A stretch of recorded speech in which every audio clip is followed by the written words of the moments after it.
অতীতে যে কোনো ধরনের বিভ্রান্তিকর আইন লঙ্ঘনকারীদেরকে আমরা অবশ্যই সাজার আওতায় আনবো। দীর্ঘ 17 বছরের প্রবাস জীবনকে অতিক্রান্ত করে দেশ নায়ক তারেক রহমানের গত 12 ফেব্রুয়ারির নির্বাচনে আবার প্রধানমন্ত্রী হওয়া, এই সব কিছুর মধ্যে নিহিত আছে এই দেশের মালিক সকলের এবং সকল মালিকের এবং সকল দলের গণতান্ত্রিক সাংবিধানিক অধিকার নিশ্চয়তা করার একমাত্র দক্ষতা এবং যোগ্যতা রাখে বিএনপি, বাংলাদেশ জাতীয়তাবাদী দল।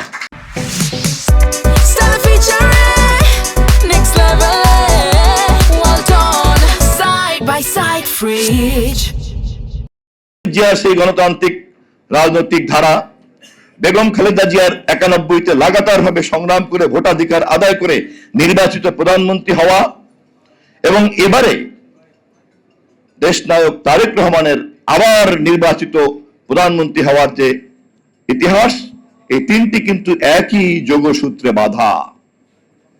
কখনোই কোনোখানেই কিন্তু এই তিন জায়গাতেই তিন রাষ্ট্রনায়কের উত্থানের মধ্যেই কিন্তু বিরোধী দলকে নাকচ করার কোনো কথা বলা হয় নাই। আজকেও আমাদের মাননীয় প্রধানমন্ত্রীর সংসদ তৎপরতা, সরকার তৎপরতার মধ্যে তা কিন্তু বারবার প্রমাণিত হয়। অতএব অতীতের ভুল সংশোধন করার জন্য অতীতের যে কোনো ধরনের বিভ্রান্তিকর আইন লঙ্ঘনকারীদেরকে আমরা অবশ্যই সাজার আওতায় আনবো। কোন অপরাধকে আমরা তামাদি হতে দেব না। আমরা প্রতিটি ঘটনাকে আইনের আওতায় আনবো, কিন্তু আইনের বাইরে এবং ইতিহাসকে বিকৃত করার কোনো কাজের দায়িত্ব আমরা গ্রহণ করব না। আমরা মনে করি না এই দেশ আমাদের শুধু একার, আমরা মনে করি এই দেশ সকলের।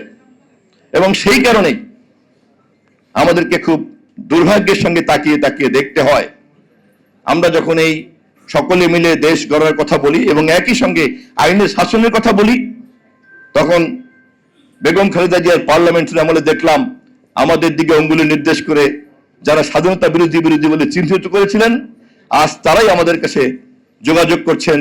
এই কারণে মুক্তিযুদ্ধের চেতনা, স্বাধীনতার চেতনা আপনারা ছাড়া আর কেউ রক্ষা করতে পারবে না। খুবই পরিহাস। আবার সেদিন যাদেরকে দেখেছিলাম স্বাধীনতা যুদ্ধের বিভ্রান্তিকর ভুল পদক্ষেপের কারণে রাজনীতি থেকে ছিটকে পড়ে গেছিলেন, রাষ্ট্রের নাগরিক হিসেবে মৌলিক অধিকারের নিশ্চয়তা দিয়ে সেদিন যাদেরকে আমরা সাংবিধানিক রাজনীতির মধ্যে জায়গা করে দিয়েছিলাম, আজ তারা আবার আমাদেরকে চিহ্নিত করার চেষ্টা করেন আমরা নাকি ভুল করছি।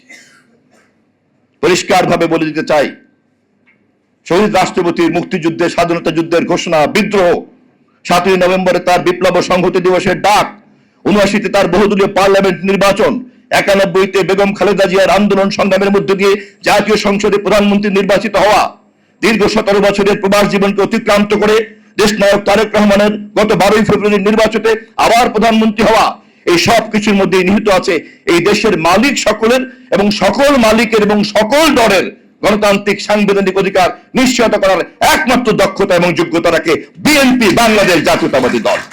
এবং সে কারণেই শহীদ জিয়ার যুদ্ধের দেশপ্রেম আর দেশে সকল দলকে সাথে নিয়ে গণতন্ত্র প্রতিষ্ঠা করা এবং তার প্রাতিষ্ঠানিক রূপ দেওয়ার যে চেতনা, এই দুই একই মুদ্রার রিপিট এবং একে অপরের অনিবার্য অংশীদার।